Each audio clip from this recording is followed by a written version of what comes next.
Hey guys, welcome back to my channel. আজ আমি তোমাদের সাথে শেয়ার করবো একটা simple get ready with me. অনেকদিন পর শ্যুট করছি, তাই ভাবলাম তোমাদের সাথে শেয়ার করা যাক।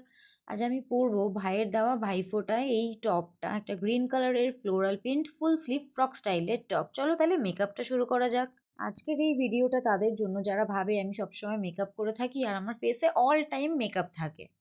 হ্যাঁ, মেকআপ আমি করি না যেটা একদমই নয়, মেকআপ করতে আমি ভালোবাসি, কিন্তু অকেশন ওয়াইজ, যেরকম বিয়েবাড়ি হোক বা কোনো অনুষ্ঠান হোক, তাছাড়া কিন্তু আমি মেকআপ করি না। আমি সবসময় এভাবেই রেডি হই, সেটা সন্ধেবেলায় বাড়ি থেকে কোথাও ঘুরতে যাই বা দূরে কোথাও যাই। যদি দিনের বেলায় হয় তাহলে শুধু এগুলোর মধ্যে একটা জিনিস অ্যাড হয়, সেটা হচ্ছে সানস্ক্রিন। তাছাড়া সবসময় কিন্তু এভাবেই টোনার, ময়শ্চারাইজার আর লিপ বাম বা লিপস্টিক। আর যেহেতু এখন শীতকাল পড়ছে, সেহেতু লিপস্টিকের বদলে বেশিরভাগ আমি লিপ বামটাই ইউজ করবো। আর লাস্ট নট দ্য লিস্ট, সেটা হচ্ছে বডি স্প্রে বা পারফিউম। চলো আমি রেডি। ভালো লাগলে লাইক করে দিও, আর এরকম আরও ভিডিও দেখার জন্য সাথে থেকো। বাই।